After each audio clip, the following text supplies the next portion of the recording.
ballroom dancing is a term that was used about 20, 30 years ago. Our world body decided that it's more sport, so they introduced a term called DanceSport.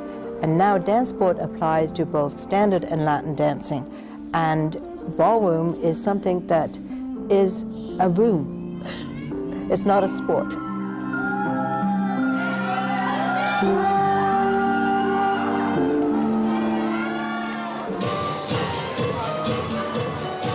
I would say ballroom dancing has been known since about the 1930s, and around the mid-90s, it's when they started changing the term to dance sport, because dance sport wants to get into the Olympics, and we need to make sure that the general public realizes that this is a sport. It is not just a hobby, it is not just an artistic event like jazz or ballet. Dance sport is a sport, and the name ballroom did not imply a sport.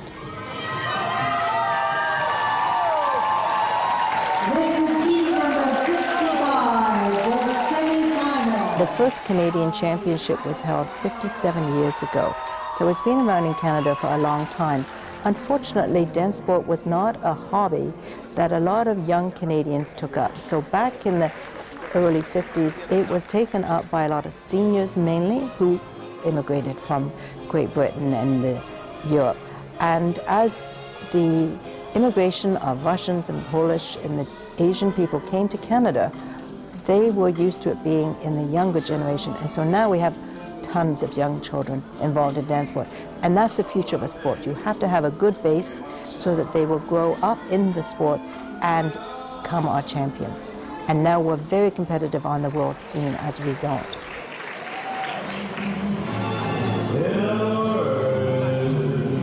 We're going to be dancing in 8 dances today. For standard, we're going to be dancing waltz, tango, foxtrot, and quick step. And the other 4 dances in Latin are cha-cha, samba, rumba, and jive. Yep. Today we came first in standard already. We already danced standard. But it's not just my first place, it's not just her first place, it's our first place, because we're one team. And to be a good team, you have to communicate very well, you have to be friends, you have to be friendly to each other, you got to tell each other your mistakes and what you don't feel comfortable with.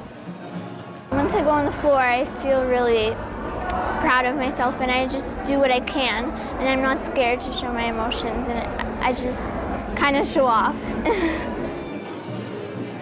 We have 5 to 7 competitions a year.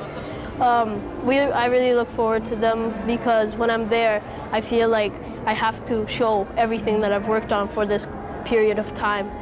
And when I'm on the floor, I feel very relaxed, I feel calm, I feel like I'm back in my studio practicing, but I feel like it's as if I'm the best on the floor, like I really want to do the best I can. I look forward for the competitions because it's really fun when you put on your costume and you have all your makeup and your hair done, because you seem really proud and you're like pretty and you want to show everything. But the morning before you have to wake up really early and get everything done, but once everything's complete, it's really fun. We have really really tiny fights, like no, you did this wrong step, okay, no, you're supposed to turn your head this way. Very unnecessary, unneeded fights. Yeah, and then Funny. after a minute we start talking and yeah. it's all good. It's very small, short, very tiny. But other than that, we're very good friends. We have a lot of fun times together. We go to Wonderland together. We dance, and it's very important to be friends together because you're one team and you have to work together to accomplish your goals. We've been together for 5 years now, and we plan on dancing together for as long as we possibly can. Because we really enjoy it, both of us. Yeah, and we want to dance together and have fun when we're dancing and keep on going to competitions like this, keep on winning, congratulating everyone. Let's say we didn't win, congratulate the first place people, because it's all part of dancing. You have to learn how to lose, you have to learn how to win. A partnership is only as good as the 2 people involved, but unfortunately, at the younger ages, there's another factor that a lot of people forget about, and that's the parents. If the parents of the couple don't get along or disagree on what events are going to go in and how many lessons they're going to take, then a partnership unfortunately won't last too long. So the parents have to get along as well as the couple, which is not as important at the higher levels in the older categories when you get to adults. But in the youth and in the junior, parents can play a big part on the success or failure of a couple.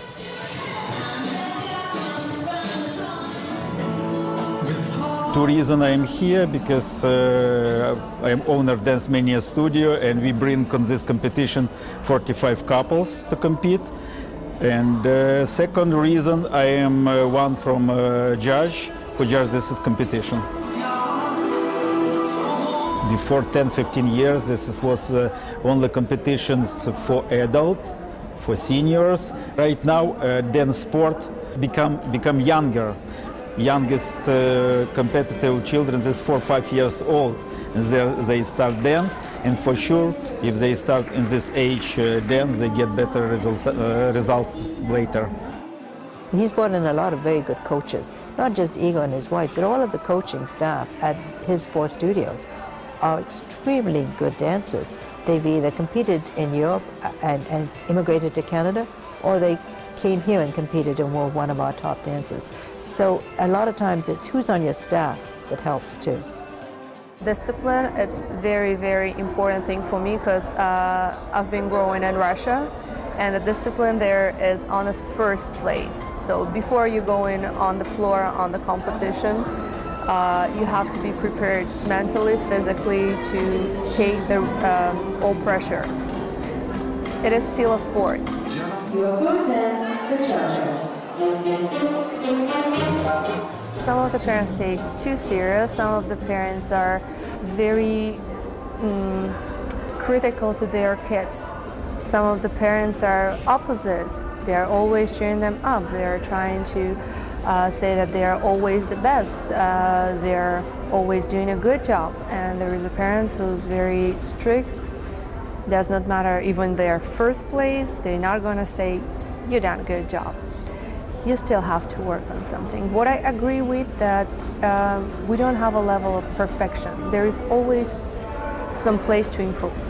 All parents look in the studio who prepare best couples to compete. This is very important. And I think Dance Mania one from the best studio, but we have in Ontario a lot of other studios that prepare very high level, and we have competition, good competition. In general, I have 7 couples, but today was competing just 2 couples. One of them was competing, actually this was the first time for them, and they was competing juvenile 1 pre-bronze Latin. And out of 11 couples, they get final, which is 6 top, and they was at 6th place. And another one, they already competing for 2 years, and they danced in juvenile 1 bronze Latin, and today they got 1st place. And each single time when couple getting good result, you feel, yeah, I did good job. This is very good advertising for studio. If our couples win more first places, good places, look, even do not win, but look very nice, we get more customers that come to studio, because these results make customers.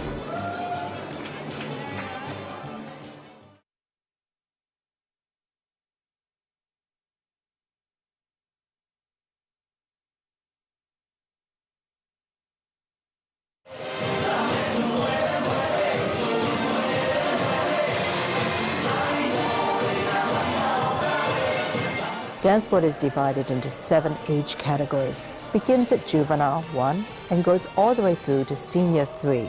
So you can start off with your 5, 6-year-olds and go to your 70-year-old dancers if you wish. Within those age categories, though, each age category has syllabus level. So you will start off in your newcomers, which is a 1-dance event, and you end up as your elite dancer, which is the championship dancer. And you have reached that through graduating and by winning competitions and accumulating points. We've been dating for 5 years, and we've been dancing for 5 years. We're partners on and off the floor, we like to say. That's right. Yeah. We found each other on the hardwood floor, and we're still here, you know. And I think it's been good for us because we found ourselves doing something we love to do. So it wasn't like, okay, let's go out for a date. No, let's go to a dance floor, see if we can make this work. And we've been doing it this long, and it's a lot of commitment. We both have full-time jobs, and this is like our second job. So we come home and either we practice separately or we practice together. We do 2 hours of lessons on a Saturday, and then we do practicing Sunday, Monday, Friday, and then between that it's just by ourselves. So I mean, it's almost like a subculture. You know, everyone is busy practicing and working, and it's a huge time commitment. Basically work all day, you come home for dinner, say hi to each other, and then it's like, okay, let's go to practice and do it for 2.5 hours, and that's what we do. And it's pretty sad when you get to miss lessons or there's a practice that's canceled for us, and it's like, what do we do now? It's a pretty silly notion, but it's like, this is what we do. And I think you have to make that commitment, well, at least for us, because we want to take this further down the road. It's a nice hobby, it's a very costly hobby, but we'd like to turn into instructors one day and become part of this whole organization, which we're part of now. But whatever we've learned, we'd like to give back. You're always beating yourself up, you know, I could have done that better, I could have danced better, oh, there are too many couples on the floor. There's so many excuses you can make, but really at the end of the day, you're only as good as you are that day when you go to compete, so just stop thinking and do it. I think the high is just being able to dance, especially if you have a gorgeous partner and you really want to dance and get out there and do this. There's nothing like it, you know. This is like going to Disney World every weekend or whatever, especially when you're competing, and you can see it out on the floor today and all that. The interesting thing is in ballroom, it's all walks of life. Everybody does different things, but we all come here to either beat ourselves up to get better and to try and dance better, but we form friendships that are probably going to last us hopefully a lifetime as we go through the ranks together and all that. And there's such camaraderie with the competitors. Everyone cheers each other on, and everyone's, you know, you did really well, good job, you look great. So because we all face the same mistakes. Trust me, you start out, you will make the same mistakes as I do, as the next guy.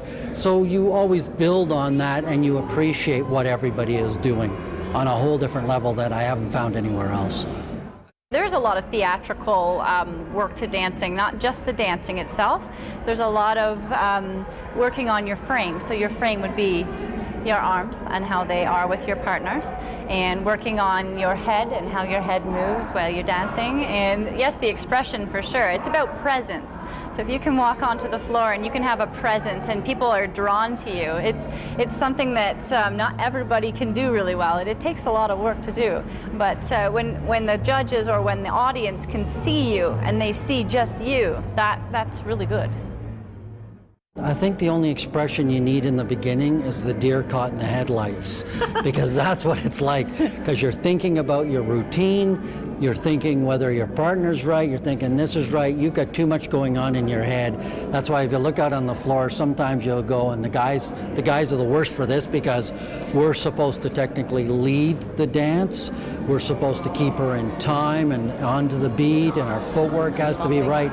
There's a lot going on in your head. We're getting more comfortable now that we can start to be a bit more expressive and let ourselves go, but we can't forget that there are things that need to be done for the judges to judge us to win the competition or not. But yeah, until you get to the higher levels and you become more comfortable with what you're doing, we do work on expression. Our instructors work on that, how to look at adjudicators and judges and get their eye and get their attention and work on the audience. That's all part of dance too. And it also helps you get out of the, oh, where am I now kind of thing. But yes, as a guy, I can tell you, it's very difficult. Right now we do have full-time jobs and we work Monday to Friday, and the weekend is sort of centered around dance. What we're hoping in the future, once we can sort of make it to a championship level, is to teach someday. We'd really like to do that. That's sort of our goal. It's where we're looking to in the future, maybe 5 years down the road, depending on how long it takes us.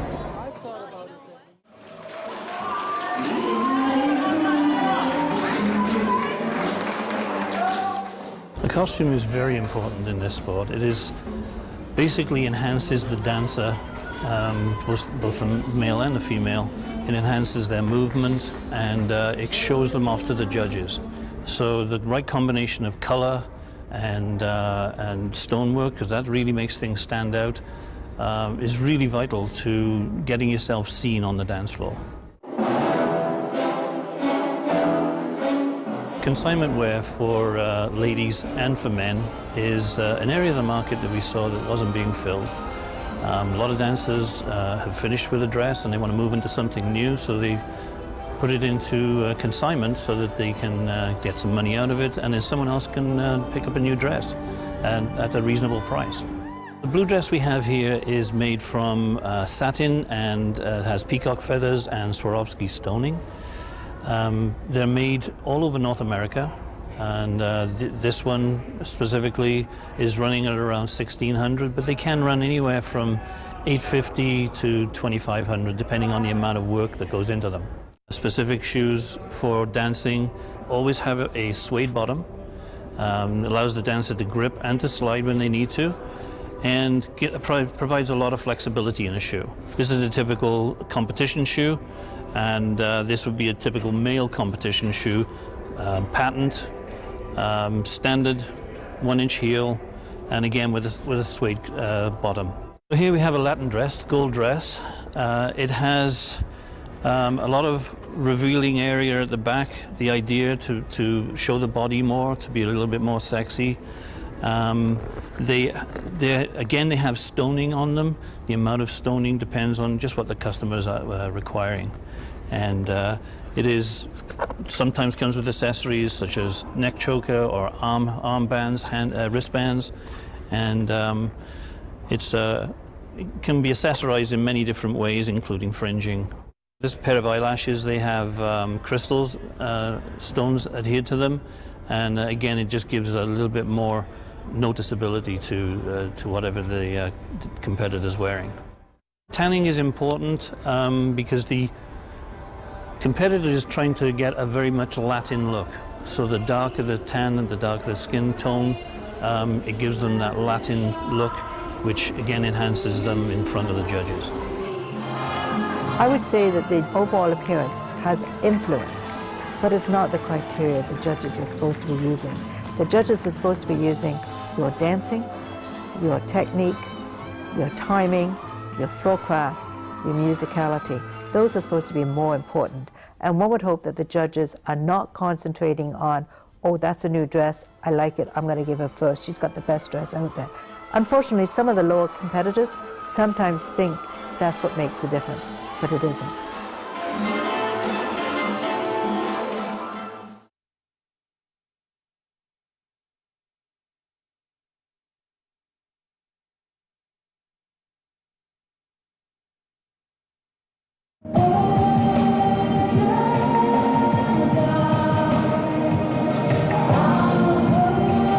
In Ontario, DanceSport is very popular. We have approximately 10 competitions run, which is almost one a month. 7 of those competitions are run in Toronto area, though, because Toronto is where most of your people who are involved in DanceSport live. That's where the big studios are located. Across Canada, we have approximately about 35 sanctioned competitions, but there are many people involved in DanceSport who take it through the night school classes and don't get involved in competing, but come as spectators because they want to watch the athletes. Just like you might not be involved in hockey, but you go to a hockey game to watch it. We both started dancing when we were around 5 years old, and we started dancing together when we were 11, so we've been dancing together for the past 8 years. Our biggest accomplishment would be definitely 2 years in a row, second at the Under-21 World Championship. Also, we're 3 times Canadian champion in the youth division. So that's 16 to 18 years old? Yeah, and we were the only ones to actually do it 3 years in a row because, again, the youth is only 3 years, right? So we managed to do that. And also in the youth, we when we went to the World Championship when we were 17, we got the bronze medal there. So that was our first world medal. And then 2 years later, we got our second one, and at the beginning of this year, we got our third one. For a dancing couple, the kind of click between the guy and the girl happens over time. So the longer you dance together, the more you become as one rather than two separate people doing dance moves. I think everyone goes through a stage around 10 years old, 11 years old, when they don't really like the hobbies and the extracurriculars that their parents push them into, that they would rather stay home, play on the computer, play outside with friends. But I'm really thankful that my parents kept me going with dancing, because now I see it as my career rather than a hobby. And it's something I'm really passionate about, and I think something that both of us kind of treat more as an addiction rather than anything else. We hope to one day win the amateur world title before turning pro, and I would say the pro division is more kind of relaxed, right? There's more kind of traveling for shows and different kinds of exposure. So usually, again, it's about 25 to 30, I would say. Yeah. That's the range when you turn pro. Some people do it earlier, but that... So it's really going to depend how the next few years go for us. Yeah. And of course, we never know what's going to happen in the future. Maybe 3 years from now, we're going to change our minds completely about wanting to become a champion. Maybe we'll want to have a studio earlier rather than later. So it will really depend how our career travels down the path. We travel to Europe, we see all sorts of couples. We see people who are dating off the dance floor. We see people who used to date off the dance floor but are still dancing together. And we see what works and what doesn't. And for some people it works, and it really depends on their own personalities. And I mean, for us, with our personalities, with our strong characters, I don't think it would work. We're good friends. Most of the time. Most of the time. Again, we every couple has their fights, right? Their ups bad days, downs, ups and downs. But we're really good friends off the dance floor. It's not that we. Sometimes we hate each other, but most of the time. But that's usually in the practice. Yeah, that's in the practice. And then off the floor, it's good times. Especially since we basically grew up together. We went through kind of the hardest years of adolescent life. We've been dancing together since we've been 11. Now we're 20, almost 20. So we went from being kids to being adults, and it was nice to go through that together. For sure. Ballroom dancing is a sport, but also an art, right? So you have to kind of mix the two things together, right? Because if you just treat it as a sport, you won't get marked high. But if you only treat it as an art, then again, you won't even last to the end of the competition. Yeah, because it also requires stamina and a lot of intense preparation for that. Strength, endurance. Yeah. I personally started dancing when I was 9 years old and Daniel was 6. Both of us, we started dancing because our relatives were dancing before us, and we kind of got inspired by that. So we both started dancing from that, and I believe personally I'm the only one now that's still dancing in my family, but Daniel, his older brother, still dances professionally. I think it took a lot of different years, you know, not even on a dancing level, but sort of personality-wise to work with each other. Well, we both met, we were teenagers, so, you know, it's a part of our life that is already difficult to live on your own, so having to work with one another was a big challenge.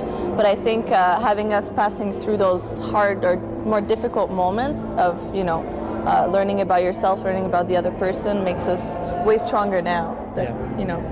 And we've definitely, obviously, matured together. We've been dancing for a very long time. And when we actually come onto the floor, that actually shows. So the fact, you know, whenever we come to dance, one of the comments is that we're very mature, and we sort of have a very distinct personality together when we come on the floor. So that's no doubt, you know, a result of us dancing together for such a long time. Yeah. Most of all, for us, it's a passion. It's not a job, it's not a habit, it's just a passion. That's what we like to do. So I think the more serious you become, the more involved you become, committed, more dedicated, the more you really learn to appreciate it, and you actually love it even more, even though you're putting all this training and all this time. So dancing is one of those really beneficial things that, yes, it is a sport, you can be very active, it's a very healthy thing to do, but at the end of the day, you're meeting people, interacting with people, and enjoying yourself the whole entire time. And as for the art factor and the whole emotional presentation part of it, I mean, the people who do it best are the people who love it the most, really.